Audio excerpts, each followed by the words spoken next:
ॐ निधाय हृदि विश्वेशं विधाय गुरुवन्दनं बालानां सुखबोधाय क्रियते तर्कसङ्ग्रहः शङ्करं शङ्कराचार्यं केशवं बादरायणं सूत्रभाष्यकृतौ वन्दे भगवन्तौ पुनः पुनः ईश्वरो गुरुरात्मेति मूर्तिभेदविभागिने व्योमवद्व्याप्तदेहाय दक्षिणामूर्तये नमः।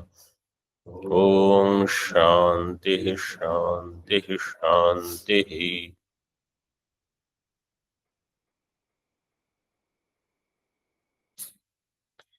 किरणावली में हम देख रहे थे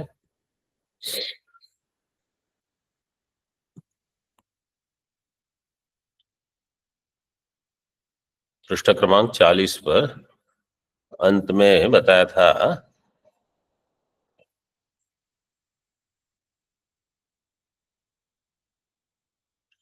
ईश्वर में क्या प्रमाण है। न प्रत्यक्षम, मानस प्रत्यक्ष नहीं होता, जैसे सुखादि होते हैं, आत्म सुखादि। परमात्मा तो अस्मद आत्म सुखादि व्यतिरिक्त इति न तस्य प्रत्यक्षम इति भावः। दीपिका में हम देख रहे थे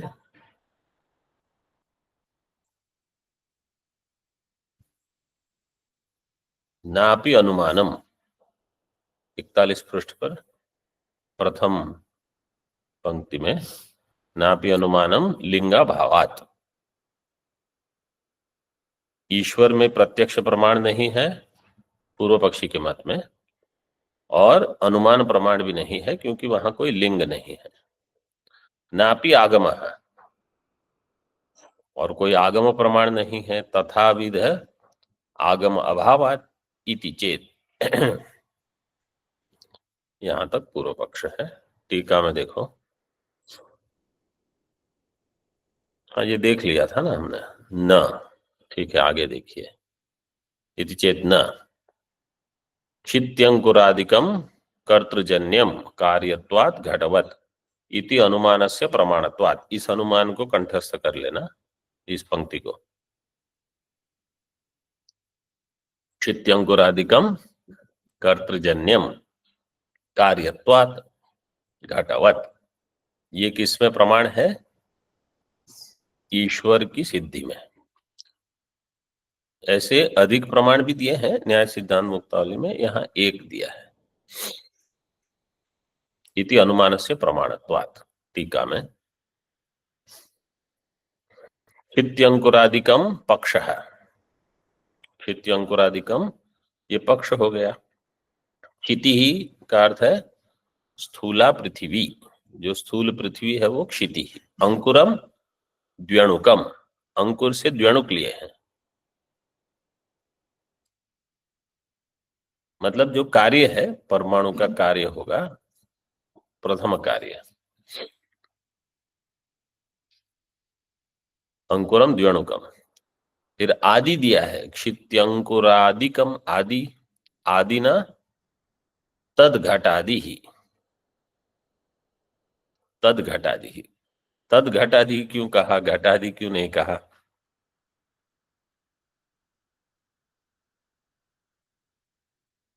शब्द नहीं, पृथ्वी।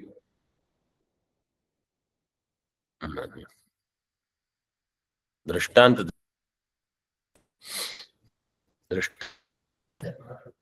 घट, घट को ही दृष्टांत दिया है।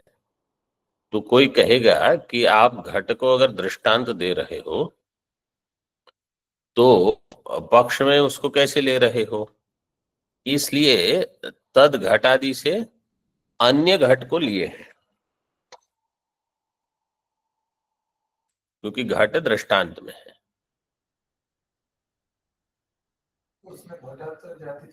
रहेगी। फिर भी आगे देखो, पक्षता अवच्छेदक और हेतुता अवच्छेदक में भेद बता रहे हैं। अत्र क्षितित्वम अंकुरत्वम तद्घटत्वम च इति न पक्षता अवच्छेदकम।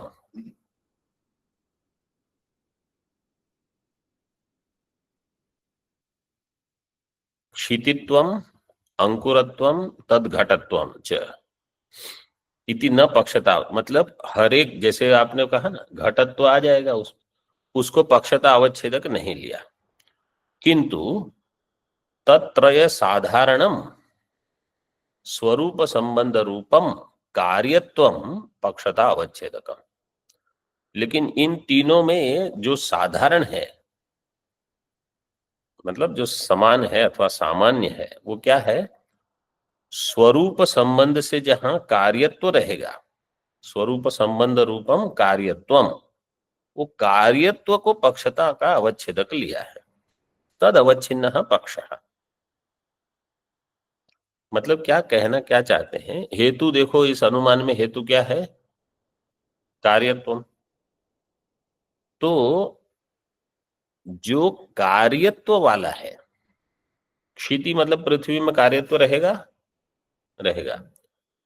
अंकुर से द्व्यणुक लिए हैं, द्व्यणुक लेने का प्रयोजन क्या है? क्योंकि वहां कार्यत्व रह जाए। परमाणु लेंगे तो कार्यत्व नहीं, तो द्व्यणुक से लेकर फिर जो भी होगा जो नित्य नहीं है, वो सब का सब कार्य हो जाएगा, इसलिए उसको पक्ष में रखा है। इत्यंकुरादिकम, उसमें जो जो कार्यत्व धर्म वाला है, और कार्यत्व वहां स्वरूप संबंध से रहेगा, स्वरूप संबंध रूपम कार्यत्वम पक्षता अवच्छेदकम तद अवच्छिन्न पक्ष। उस कार्यता के अवच्छेदक से जो वहां रहेगा, वो हो गया पक्ष। क्षित्यंकुरादि कार्यम, मतलब पक्ष ये हो जाएगा, क्षित्यंकुरादि कार्यम। अब कोई कहेगा कि आपका हेतु क्या है? कार्यत्वात्, मतलब कार्यत्वम। तो आगे देखो, प्राग भाव प्रतियोगित्वात्मकम कार्यत्वम, इसको हेतु लिया है।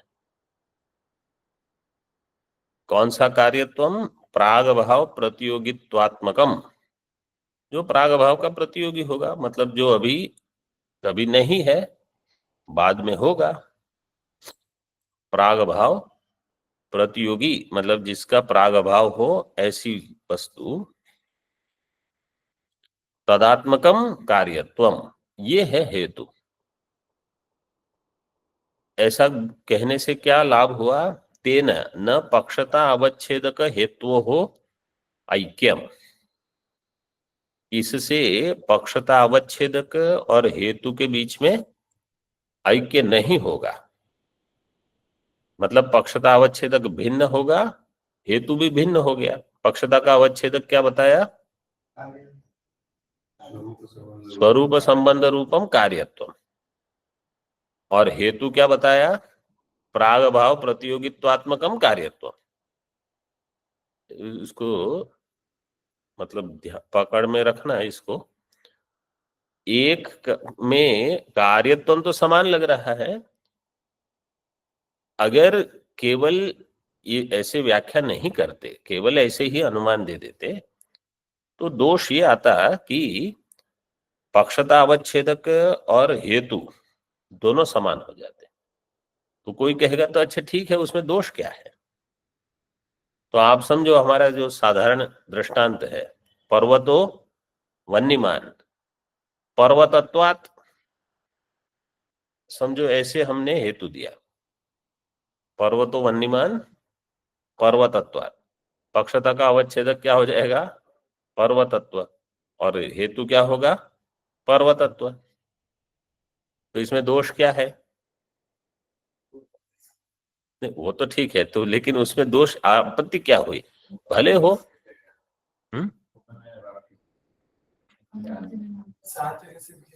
एक मिनट, उपनय वाक्य से ज्ञान नहीं होगा, आपने क्या कहा? अनुमिति नहीं हो पाएगी। लेकिन क्यों? समान है। आपने क्या कहा? साध्य की स्थिति नहीं। व्याप्ति कैसे होगी? इसमें व्याप्ति कैसे होगी? पर्वतत्वम तत्र तत्र वन्यत्वम। अब पक्ष में तो पर्वतत्व है ही, तो जहां पक्षता अवच्छेदक और हेतु एक हो जाएंगे वहां साध्य की सिद्धि करने की आवश्यकता क्या है? वो तो व्याप्ति से ही सिद्ध है, मतलब सिद्ध साध्य दोष आ जाएगा। व्याप्ति क्या होगी? यत्र यत्र पर्वतत्वम तत्र तत्र वन्यत्वम। और आपकी अनुमिति क्या है? पर्वतो वन्यमान। तो है ही, व्याप्ति के बल से ही वो सिद्ध है। मतलब वहां सपक्षत्व आ जाएगा, संदिग्ध साध्य नहीं रहेगा ना। पक्ष में क्या होना चाहिए? संदिग्ध साध्यत्व। अगर व्याप्ति ही आपकी ऐसी है, यत्र यत्र पर्वतत्वम तत्र तत्र वन्यत्वम, संदेह कहां रहा? तो इसलिए पक्षता अवच्छेदक और हेतु, इनको यहां भिन्न किया है। मतलब साधारण जब हम ये अनुमान बोलते हैं तो ध्यान में ये नहीं आता। और एक चीज क्या है, आगे देखो, इसलिए इसको यहां स्पष्ट किया है। तेन न पक्षता अवच्छेदक हेतु हो ऐक्यम। पक्षता अवच्छेदक और हेतु में ऐक्य अब नहीं रहा। ठीक है। साध्यम कर्तृजन्यत्वम। साध्य है कर्तृजन्य।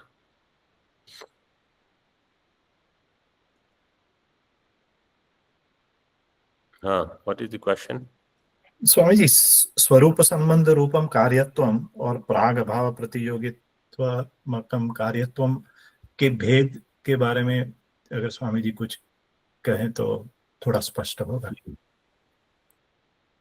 प्राग भाव प्रतियोगित्वात्मकम कार्यत्व, मतलब कार्यत्व जो जो होगा वो वास्तव में तो सभी प्राग भाव प्रतियोगित्वात्मक ही होगा। क्योंकि कार्य वो कब होगा?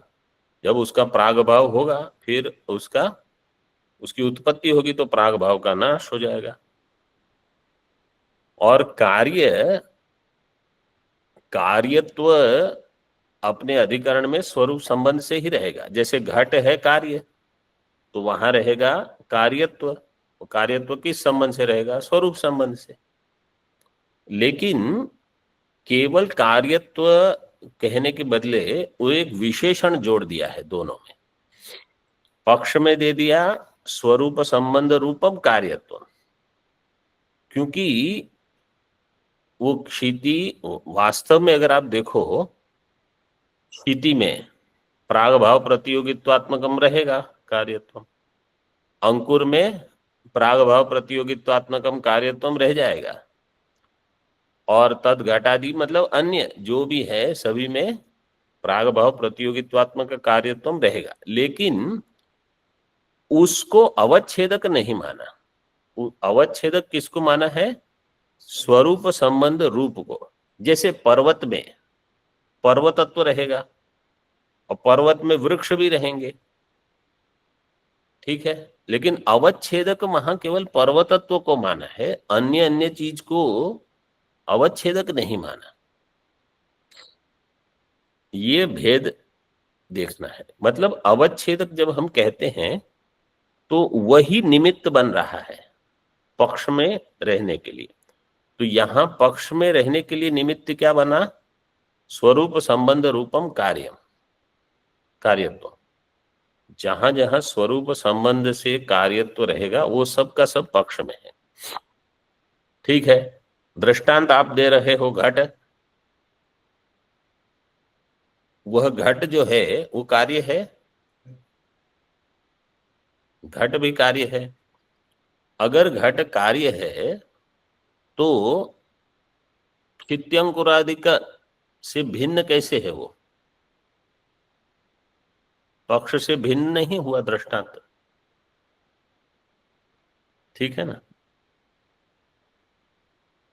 जो दृष्टांत आप दे रहे हो वो तो पक्ष के एक देश में ही है। तो यहां कैसे अनुमान कर रहे हैं कि पक्ष के ही एक देश को दृष्टांत लेकर अन्य में उसकी व्याप्ति घटा रहे हैं। फिर से मैं बताता हूं, पक्ष के ही एक देश को दृष्टांत बना दिया और अन्य देश में उस व्याप्ति को घटाएंगे,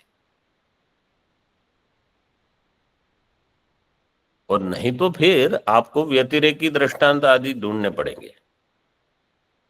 तो यहां अन्वयी दृष्टांत ऐसे लिया है, घटावत।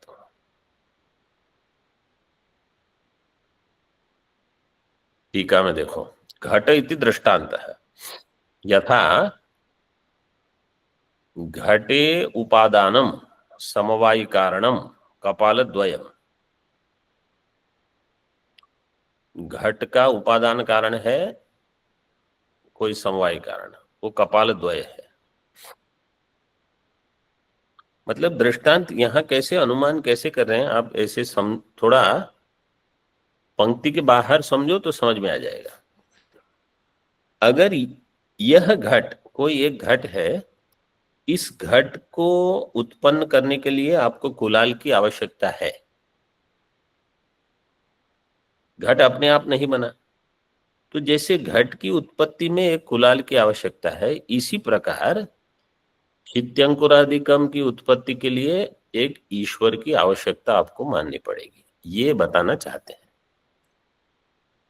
तो यहां जो घट लिया है आपने, वो कोई भी एक घट हो सकता है, इसलिए कह रहे हैं घट इति दृष्टांत यथा घटे उपादानम समवायी कारणम कपालद्वयम तद गोचर अपरोक्षम। वो जो कपाल द्वय है, वो ये तद गोचर अपरोक्षम शब्द दीपिका से आया है।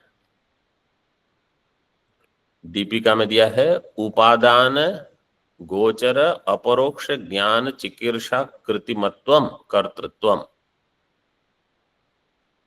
उपादान गोचर अपरोक्ष ज्ञान चिकीर्षा कृतिमत्वम। उपादान कारण को लेकर कोई एक ऐसा है जिसमें उपादान विषयक अपरोक्ष ज्ञान है, उसकी चिकीर्षा, उसकी कृति मतलब प्रयत्न, ये सब है। और उपादान होगा उसका समवायी कारण, जो भी कारण है। तो उस कारण को लेकर जिसमें कारण के उपादान कारण के विषय में अपरोक्ष ज्ञान है, चिकीर्षा मतलब कुछ करने की इच्छा है, और कृति मतलब प्रयत्न है, ऐसा जो करता है उसकी सिद्धि कर रहे हैं इस अनुमान से।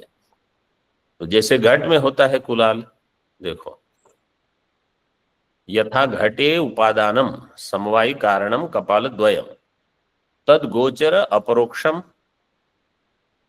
उसके गोचर अपरोक्षम मतलब तद विषय का प्रत्यक्षम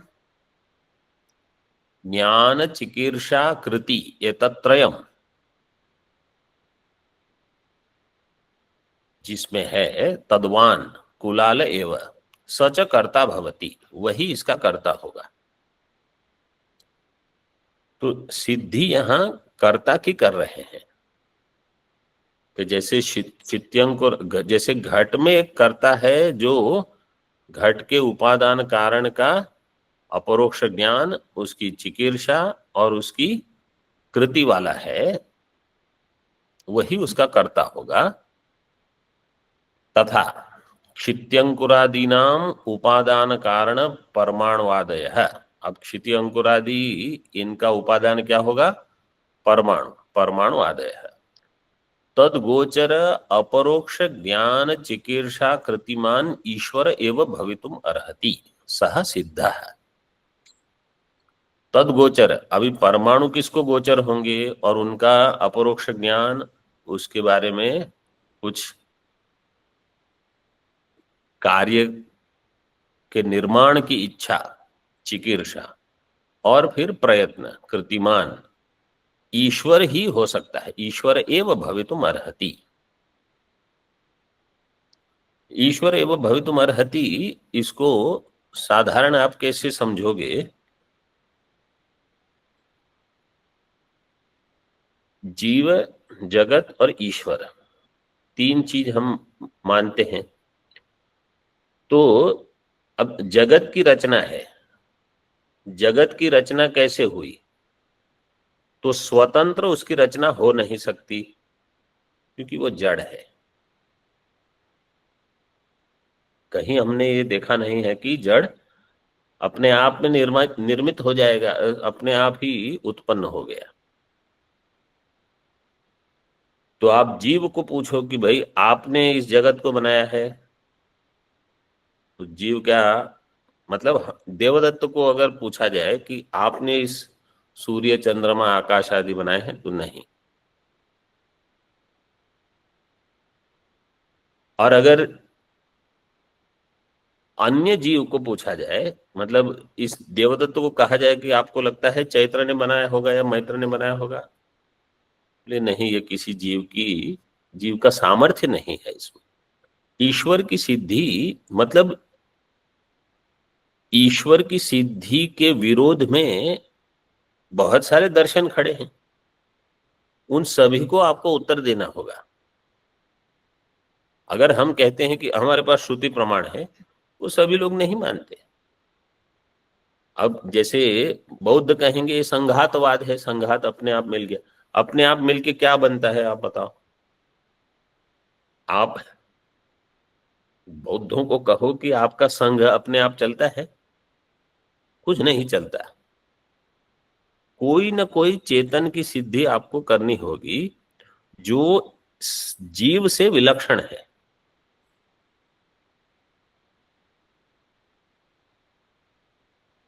तो जगत अपने आप में नहीं बन सकता, किसी एक जीव का कार्य नहीं हो सकता, चार पांच जीव मिलके जगत को नहीं बना सकते। इसलिए ईश्वर की सिद्धि के लिए मतलब आपको स्वीकार करना पड़ेगा। फिर ऐसे अनुमान करते हैं कि इसको कैसे सिद्ध करेंगे। मतलब पूर्व पक्ष अगर बनाना है तो सभी जगह आप पूर्व पक्ष तो कर ही सकते हो, लेकिन हमको सिद्ध क्या करना है यहाँ, उसको ध्यान में रखते हुए ये बताया है। मतलब ये जो न्याय दर्शन का ये मुख्य मत रहा, ये मुख्यतः नास्तिकों का विरोध करने के लिए ही बताया गया है, जो सीधे कहते हैं कि नहीं, हम ईश्वर को नहीं मानेंगे। उनका खंडन करने के लिए ही ये दर्शन का आरंभ हुआ था। मतलब इस वस्तु का आरंभ तो इसीलिए हुआ है कि हम इनका विरोध करेंगे, क्योंकि ये सब अवैदिक लोग हैं, ये वेद का विरोध कर रहे हैं।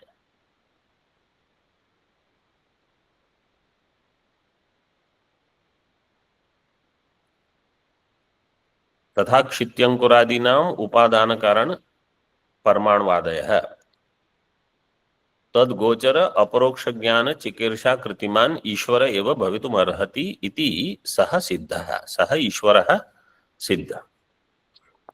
तो ईश्वर की सिद्धि ऐसे करते हैं। ननु ईश्वरः कथम परमाणुवादी विषयक प्रत्यक्षवान इति आकांक्षायाम आह। ईश्वर को परमाणुवादी विषय का प्रत्यक्ष का ज्ञान कैसे होगा?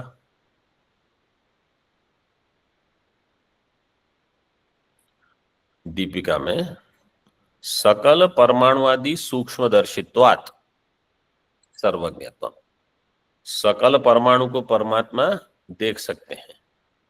इसमें एक चर्चा हुई थी पहले, शायद पता नहीं इस पाठ में तो नहीं हुई होगी, अन्य जगह चर्चा हुई थी। समझो परमाणु है, पृथ्वी परमाणु है, पृथ्वी परमाणु से केला बनेगा कि आम बनेगा, ये निर्णय कहाँ होगा?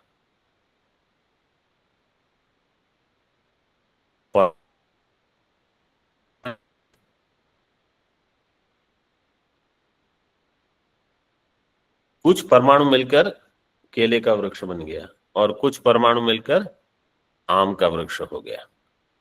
तो अगर हम कहेंगे कि नहीं, यहां कुछ विशेष चाहिए, विशेष को लेकर बनेगा। विशेष का मतलब मुख्य प्रयोजन तो विशेष का क्या है, एक परमाणु से अन्य परमाणु को भिन्न दिखाना, ये उसका विशेष है। विशेष का प्रयोजन ये है।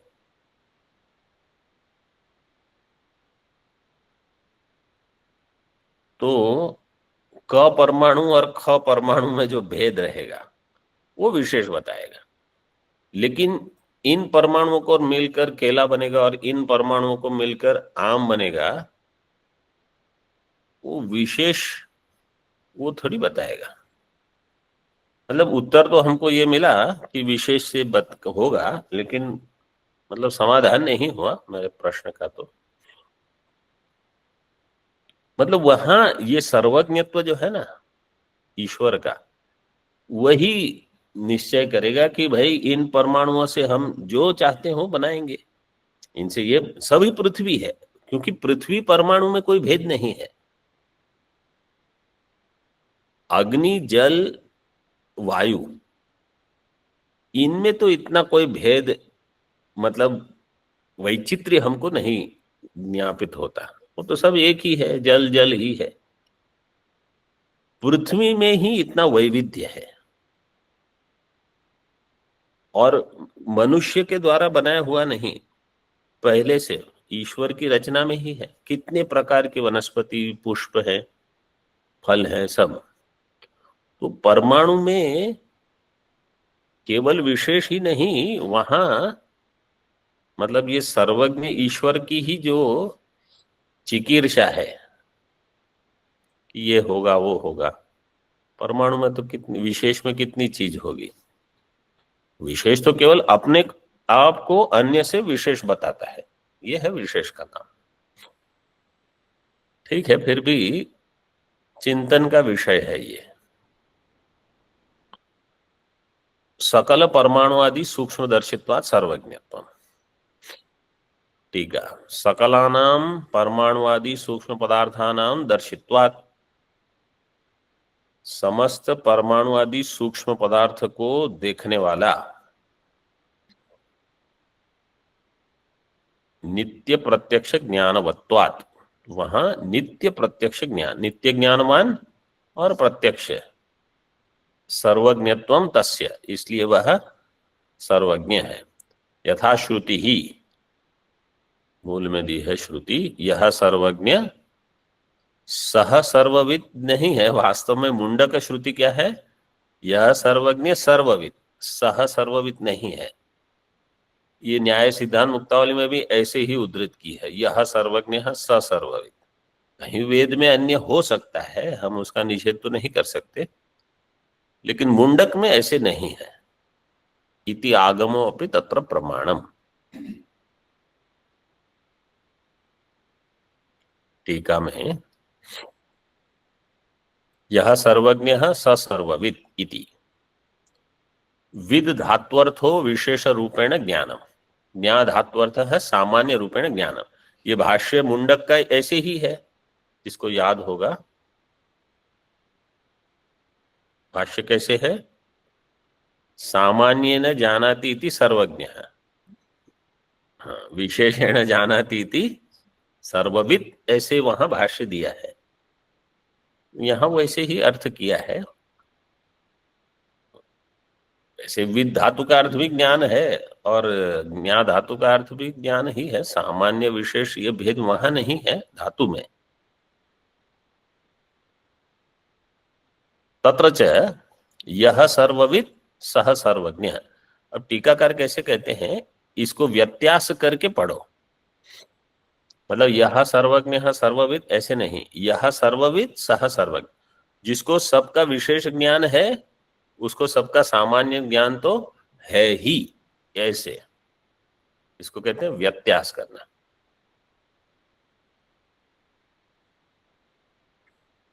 जैसे चंद्रम खादति अन्नम पश्यति, तो उसका वाक्य कैसे बनेगा, व्यत्यास करके बनाना पड़ेगा। अन्नम खादति अथवा भुंक्ते चंद्रम पश्यति, ऐसे। तथा च यो यद विषयक विशेष ज्ञानवान सह तद विषयक सामान्य ज्ञानवान इति। ओम पूर्णमदः पूर्णमिदं पूर्णात् पूर्णमुदच्यते पूर्णस्य पूर्णमादाय पूर्णमेवावशिष्यते। ओम शांति शांति शांति। शंकरं शंकराचार्यं केशवं बादरायणं सूत्रभाष्यकृतौ वन्दे भगवन्तौ पुनः पुनः। ईश्वरो गुरुरात्मेति मूर्तिभेदविभागिने व्योमवद्व्याप्तदेहाय दक्षिणामूर्तये नमः। ओम शांति शांति शांति।